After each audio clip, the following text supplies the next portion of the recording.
All right, I just recently finished the first volume of A Radiant Black, and honestly, I pretty much like it so far. I'm not completely 100% locked in yet, but I think seeing where the end of Volume 1 went, I think I might be here for the long haul.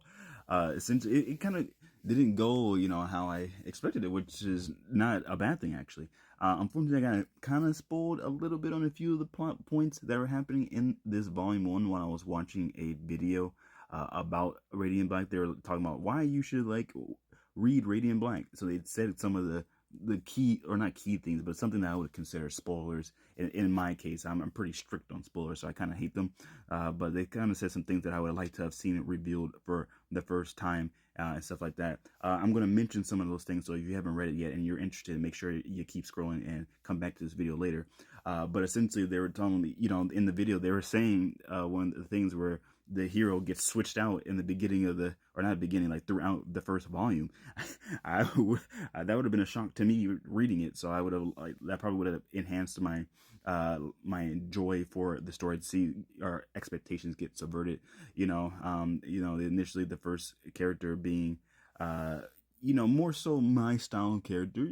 They're still trying to fumble through, being a hero and stuff like that, or like if they want to be here or not, but you can tell that they at least try to be a good person. They're a story writer, they're a creative, so I thought that would be nice and a dope. Whereas the character that is actually going to be Radiant Black throughout is a little bit, not something that I usually would support and stuff like that. He's a little bit more cruel, or like not even cruel, but like a little bit on the darker half, which can make for an interesting character, obviously. So obviously they're a good character. It's just like, I just lean more towards those goody two shoes type characters and stuff like that. And I'm actually pretty curious to see what's going to happen to Nathan. Like once they wake up, I mean, it looks like the Radiant didn't really want to accept them anymore, considering that they're not willing to take someone out.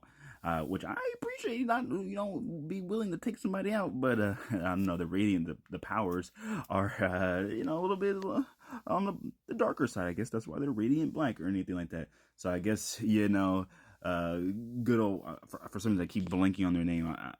I want to say William, but I know it's not. Oh, Marshall. There we go.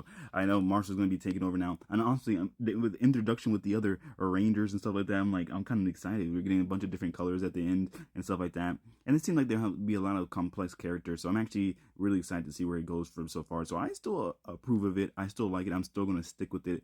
And I ended up, even though I bought it, I ended up reading it on my tablet because it was just more brighter colors and stuff like that, easier for the double page spreads. But yeah, I'm interested to see more from the series.